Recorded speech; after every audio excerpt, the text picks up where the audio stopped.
moi, j'ai pas forcément conscience des sommes attribuées, du budget. Voilà, c'est des choses que je ne maîtrise pas du tout. Peut-être peut-être que je m'y intéresse pas assez. Je sais que je regarde pas. Je regarde pas voilà, les chiffres parus justement dans le journal officiel qui sont explicites sûrement sur ces sommes données. C'est toujours paradoxal en fait ce que veut bien attribuer une mairie en subvention, en choses comme ça, et le résultat qu'il demande, quoi.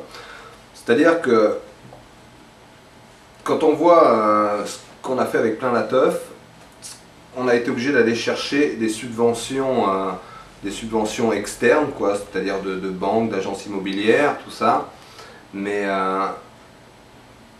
pour un résultat qui se voulait attribuer un petit peu à la mairie, sans vouloir faire et le conseil général, on va dire, sans vouloir faire sans vouloir cracher les trucs, parce que je pense que c'est des gens qui développent et tout, mais qui attendent beaucoup plus de résultats que les billes qui veulent bien y mettre. Et ça, c'est toujours un peu particulier. C'est comme si on demandait à un salarié écoute, la première année, je te paye pas, et suivant les résultats, on verra, et à ce moment-là, tu gagneras beaucoup. Mais quoi qu'il arrive, si tu marches bien la première année, on dit que c'est quand même un peu moi qui l'ai fait, hein. Donc, ça c'est toujours assez difficile. Bon, après c'est des avis personnels et tout, moi je m'intéresse pas au basket, j'ai trouvé qu'il y a eu beaucoup de sous. Je sais que Monsieur Plaisance à l'époque je crois qu'il était ancien basketteur et tout, donc c'était peut-être, il avait envie de développer cet aspect sportif de la ville. Pourquoi pas, hein, j'ai rien contre le basket, hein. De toute façon je m'intéresse pas plus au football non plus, donc c'était pas peu importe le sport. Je pense que culturellement, il y a eu des choses de faites, de données. Il y a des subventions données pour le festival rock, heureusement, mais je sais que pour les connaître un peu, que chaque année c'est serré parce que c'est boucler les budgets. Et heureusement que le festival marche bien, heureusement que les mecs se débrouillent bien et tout, parce que c'est difficile.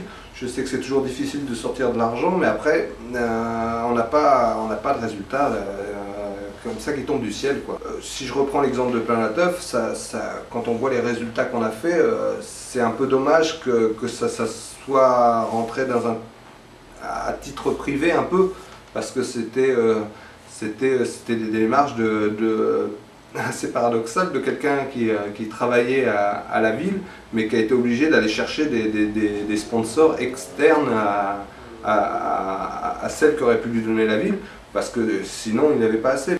Ce que je vois moi, c'est que quand on entend parler d'Évreux maintenant, on n'y voit aucune référence,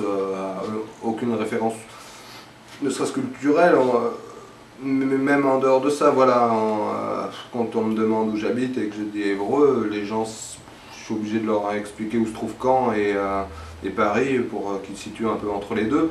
Mais c'est pas d'eux-mêmes, ils ne connaissent pas comme ville, puisque voilà, parce que sûrement il s'y passe pas grand chose, quoi. Moi je connais Angoulême, pourtant j'ai jamais habité. Et pourtant j'y connais rien en BD en plus.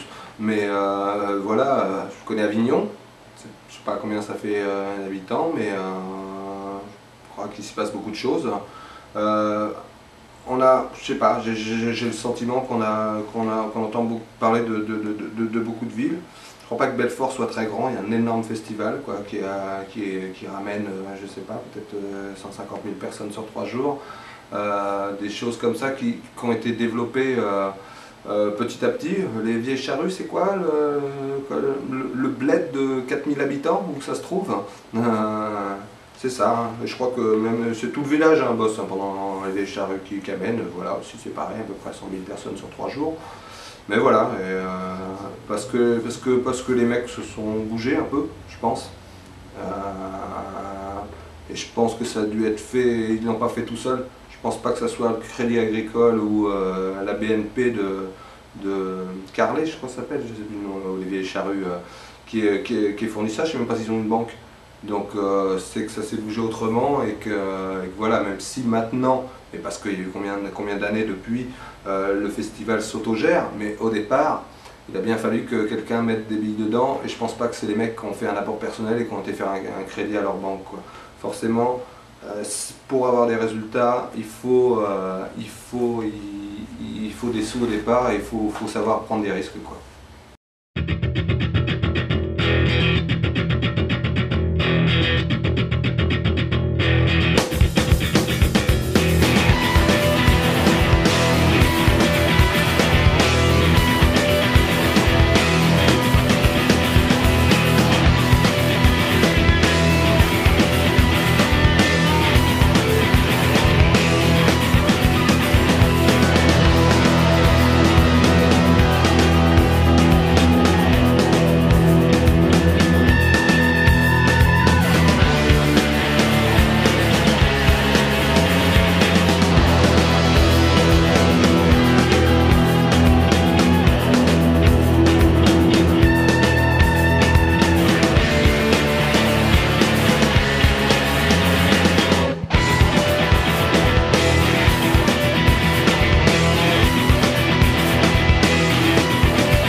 Black Maria, si j'avais un regret, je pense que c'est vis-à-vis de Plein la Teuf justement, et pas forcément à Plein la Teuf, mais j'aurais souhaité en tout cas, et à Évreux en tout cas, qu'on rejoue une fois tous ensemble. Ce qui n'est pas forcément facile parce que la séparation a été un petit peu compliquée, il y a eu beaucoup de choses de garder et de mal digérer de chacun. J'ai essayé un petit peu, parce que moi, pour le coup, je suis le seul à être encore pas forcément en contact parce que je les vois pas régulièrement, mais en tout cas, encore en lien. Là, je suis en train de préparer un clip pour Néné, Philippe Neymar, qui joue avec 15 groupes, mais notamment un de ces groupes, je suis en train de préparer quelque chose pour ce groupe-là, pour ce 10 track. Et quand je parle avec lui et tout, parce que j'en ai forcément un petit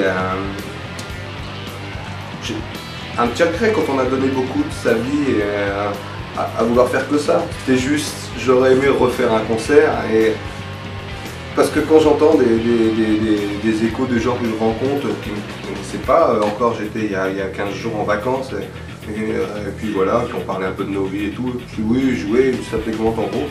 Ah oui, je connaissais, j'avais des albums et tout, c'était, voilà, c'est toujours agréable, et je me dis, oh, qu'est-ce que j'aurais aimé refaire au moins un concert comme ça pour le plaisir, et je pense à Plein la Teuf parce que c'est, beaucoup de groupes s'étaient reformés pour l'occasion, donc c'était aussi l'occasion pour nous, mais malheureusement, humainement, c'était un petit peu trop compliqué, quoi.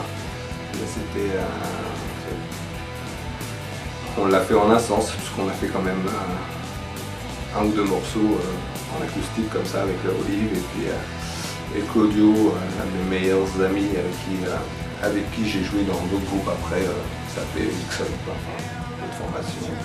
C'est des vieilles histoires c'est pas des vieilles histoires dans le mauvais sens du terme, c'est des vieux souvenirs. C'est difficile, comme je te le disais, d'avoir fait beaucoup de musique, d'avoir beaucoup donné, et que tout s'arrête forcément.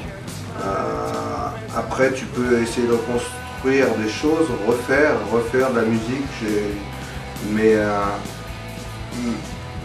peut-être j'ai plus l'âge, peut-être plus le courage, mais en tout cas pas.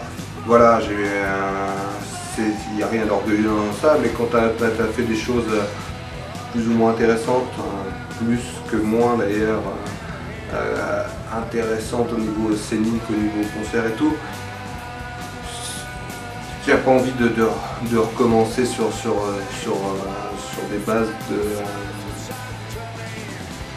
de bars, de choses comme ça, quoi. Tu as envie de vite évoluer. Mais pour ça, il faut en avoir les moyens. Mais c'est dommage parce qu'il y a plein de groupes intéressants sur Évreux qui peuvent pas se développer parce qu'ils n'ont pas les structures. Ils peuvent aller jouer, voilà, ils ont 3 bars où ils peuvent aller jouer, et puis ils peuvent jouer, il y a la fête de la musique. Donc ça limite un petit peu au niveau des performances scéniques.